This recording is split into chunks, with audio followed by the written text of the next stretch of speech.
Hey everyone, today I want to talk about the brand new Kevin Abstract album, Blush. Now, Kevin Abstract can be kind of labeled under so many different genres, whether it be alternative hip hop, bedroom pop, slacker rock, this kind of jangle pop sound, R&B. There's a lot of different genres he kind of fit into. He's always been kind of a genre-bending artist, definitely stretches himself out there just to explore different genres, which you also would know that if you've listened to his rap collective Brockhampton, which he was kind of the figurehead of while that was still a group. And that's kind of where, I discovered who Kevin Abstract was. I was a big fan of Brockhampton. And Kevin Abstract is always he's had his solo career that he's been going on.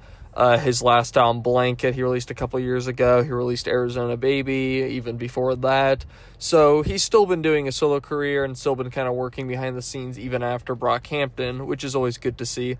And on this new album, we kind of see more of the kind of classic Kevin Abstract things you would expect from him, which is exploring different genres on an album, trying to make kind of the soundscape kind of going into more vulnerable side of him, where you can even tell on the album cover it's a very isolated album. It's like he's kind of removing himself from it.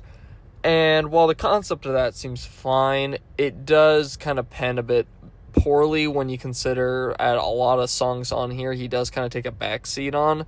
And while he could, in certain songs, I think it works very well as kind of a curator of different sounds, whether it be the interlude Danny's track, which has a Danny Brown feature on it, which I think sounds amazing. I think it works really well into the next song. You also have songs like Abandon Me, which has this amazing Quadeca singing part to it. And I think he does very good at curating on certain parts of the songs. But then when he is present on the album, I guess I just don't really notice it as much, whether that be on a song like Abandon Me, even as I had said before, which I do like that song, but Kevin Abstract doesn't really play that big of a role. I also think the instrumentation throughout the album is a bit hit or miss at points on songs like Danny's track, Abandon Me, 97 Jag. 97 Jag I also do really like the instrumentation on there. It's this very bedroom pop, kind of lo-fi hip-hop song. It also, in my opinion, I think it was one of Kevin Abstract's better rapping songs. I think he sounds very clear on it. I think he just does a good performance on that in general. But I do think that my big issue with the album as well, as I was kind of alluding to before, he does kind of get overshadowed by the features on this album, whether it be Love Spells, who's on, I believe, every single track on this album, Quadeca, as said before, and Dominic Fike. And Dominic Fike has two features, and the song Geezer, which I think is probably the worst track on this album. They're kind of trying to go for this rap rock crossover that was prevalent in the late 90s and early 2000s, whether that be Everclear, whether that be Limp Bizkit, whether it be just these other kind of new metal groups. I don't think it works too well, especially if the kind of acoustic sounds they're going for. I just think it was a really bad song for this album.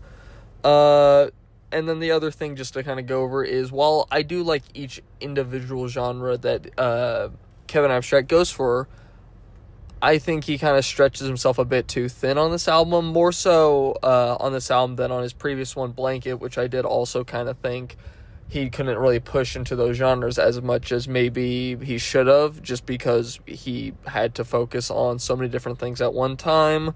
I do think this album does a bit better job of being cohesive in comparison to Blanket or Arizona Baby.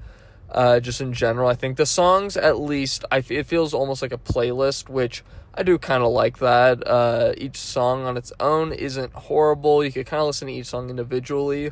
Put together, it flows decently. There are obviously going to be some big jumps, just considering what genre it goes to. But in general, this wasn't really a terrible album. It just, I think, had some more issues that Kevin Abstract kind of has shown on previous albums he still hasn't really figured out. But for the most part, I don't think it was really a bad album, and for that, I'm feeling like giving it a 7. Let me know what you thought, and I'll see you in the next one.